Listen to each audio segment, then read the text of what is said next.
This is NNI Bites, Big Learnings, a podcast where fellow healthcare professionals share conversations on nutrition science's latest.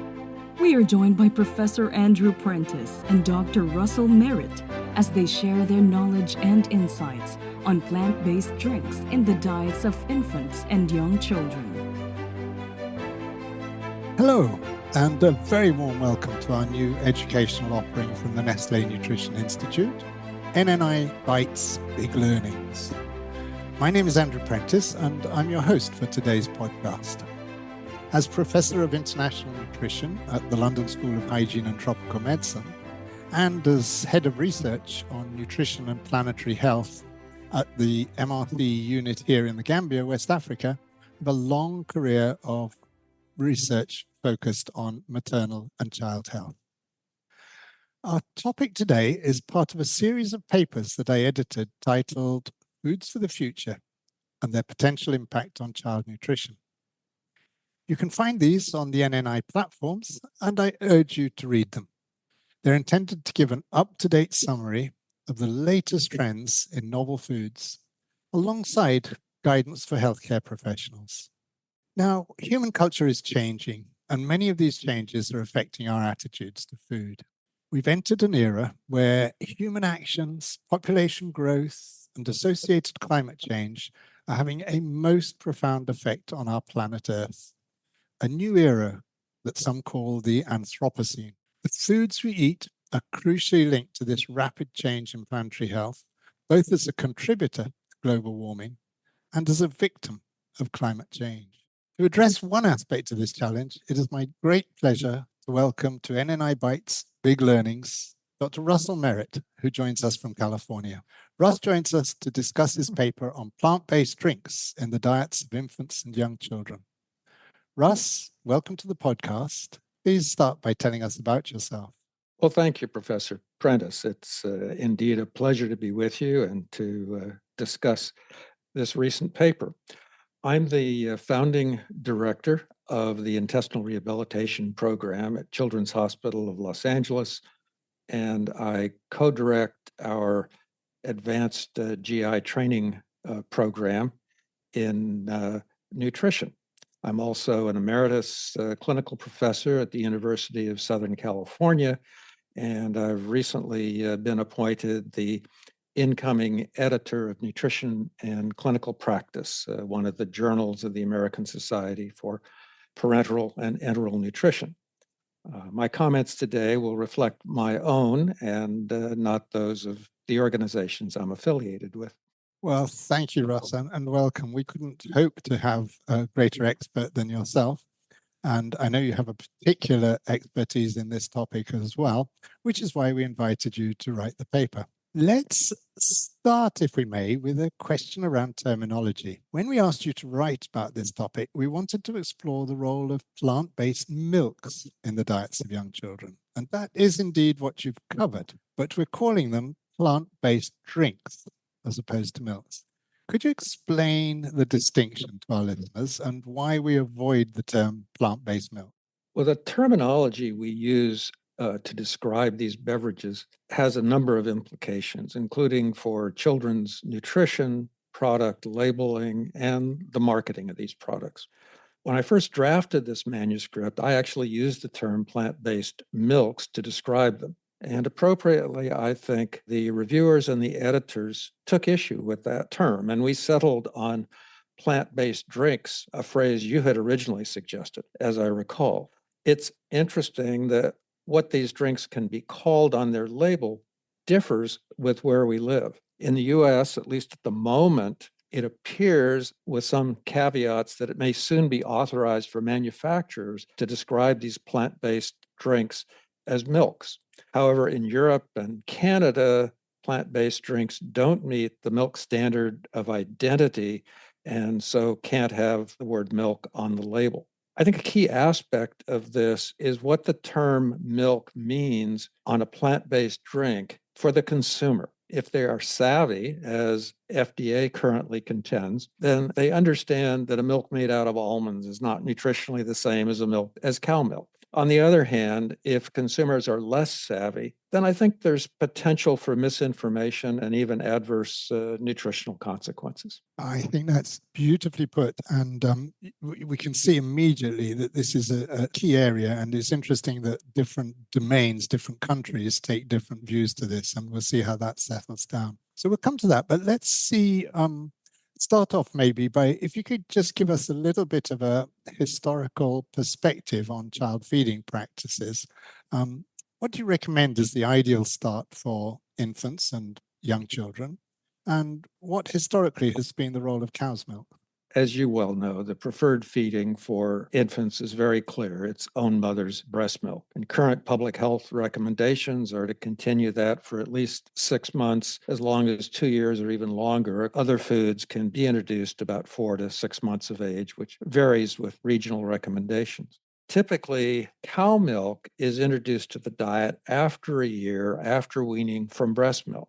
By that age, the infant's metabolism is mature enough that it can handle the mineral content and the higher protein content of cow milk, and there's low likelihood of GI blood loss from cow milk ingestion. After a year of age, cow's milk has historically been the usual milk, at least in Western cultures, and it's a good complement to the weaning foods that children typically eat, but it's not a perfect match. And some experts recommend the use of toddler formulas as a better fit, but some caution is needed here because toddler formulas don't all have the same composition. They're not regulated in the same way that infant formulas are.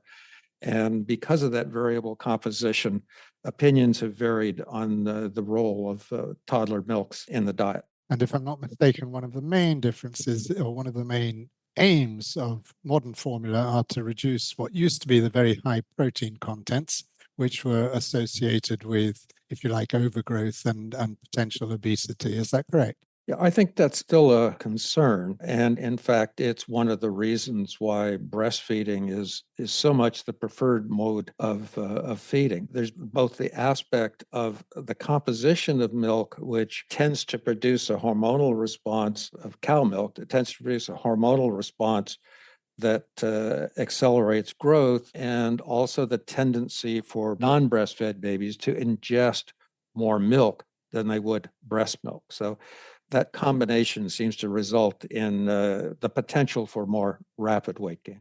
Thank you. Thank you for that historic summary. Let's move now to plant-based milk substitutes.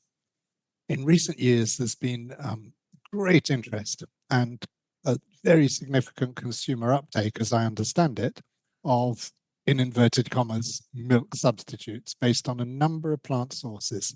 Tell us about these, if you would. First, the ingredients. Well, some commercial drinks in this category have been available for a long time, including those based on soy and almonds. Others are more recent additions, particularly because their manufacture requires very sophisticated equipment and know-how. Typical plant materials that go into these include legumes, seeds, grains, nuts, and pseudo grains. And more than one plant-based material may be used in a product, and that's an increasing trend. Thank you. So how do you make a milk substitute or a plant-based drink out of these ingredients? What are the processes? It's a very involved, complex processing that starts with soaking and then grinding, blanching, separating off the ingredients, homogenization after things are put back together, and then formulation, which is the step in which other minerals and vitamins and additives come into the formula. The resultant nutritional composition varies both with the starting material and with the fortification process. As a result, some of these, such as those made from soy, end up being very close to cow's milk. Others are quite different and really don't play the same role in the diet. These drinks don't taste very much like cow milk, and their appearance and mouthfeel also differ. So for many of us, they're an acquired taste. That presents some real challenges in formulating nutritious plant-based drinks that children are willing to consume. Now, we have a partner podcast on alternative meats, and there we were discussing that the consumer demand, and I suspect it's the same for plant-based milk substitutes, is really about things that you've already alluded to. So, for instance, vegan or vegetarian preferences, greenhouse gas emissions maybe, but health beliefs. Do you think that this is a major driver in terms of many parents? Yes, I do. I think for all the reasons stated in your introduction, we do have some very well-informed parents out there that are concerned about, one, animal welfare, and two, the effect of dairying on the environment, both from standpoint of air quality and water quality. So there are good reasons to be interested in plant-based alternatives to milk and other foods. There are also a few situations where there's a medical-based indication, as we talked about.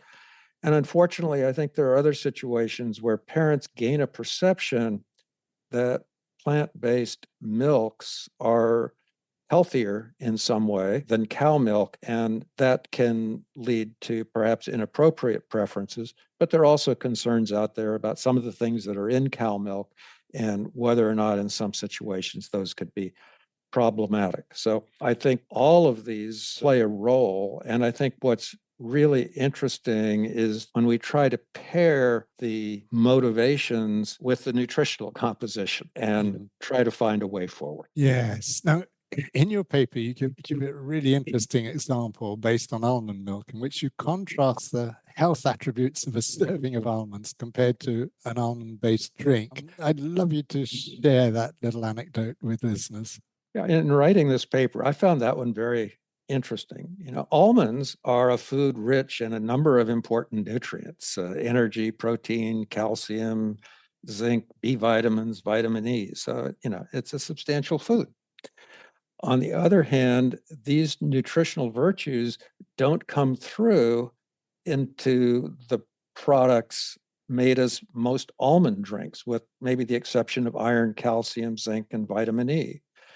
And part of this is related to the number of almonds that end up in a glass of almond milk, whereas a serving of almonds is a handful.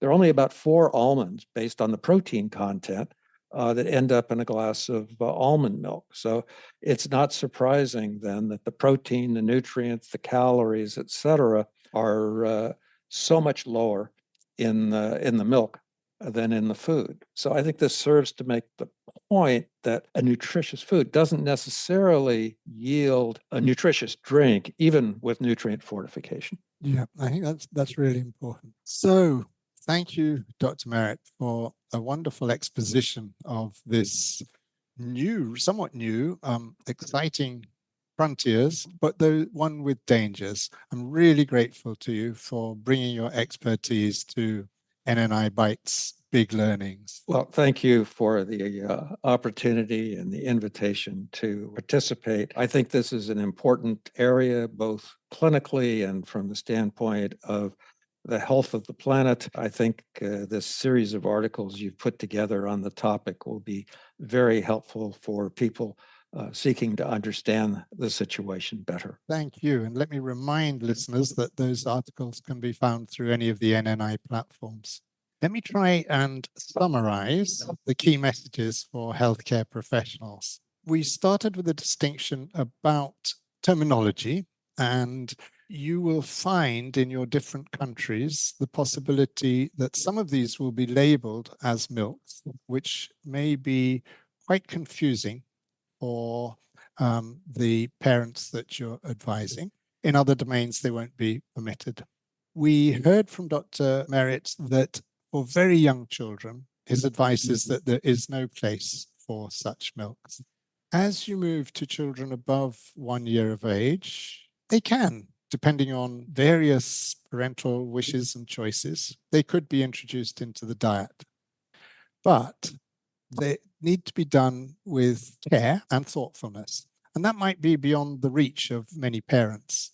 So the issues are that some of them may be nutritionally deplete compared to animal-based, particularly cow's milk feeds. And there is existing good evidence that children who are predominantly on a plant-based diet and plant-based substitute fluids and drinks grow less well than those on cow's milk and with a greater animal food intake.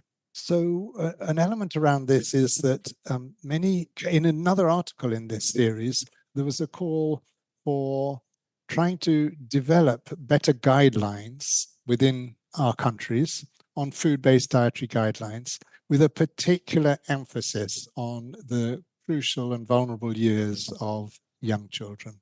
And I hope that that is a piece that maybe some of you listeners can be involved in your own countries. So with that, thank you again, Dr. Merritt, and I thank you all for listening to this edition of NNI Bites Big Learnings, and I hope you will follow up on the NNI platforms to listen to the other podcasts. Thank you. And that concludes today's episode. Thank you for joining us with Professor Andrew Prentice and Dr. Russell Merritt as we talked about plant-based drinks in the diets of infants and young children. We hope you enjoyed and learned from this discussion experts and that this will be useful for your practice.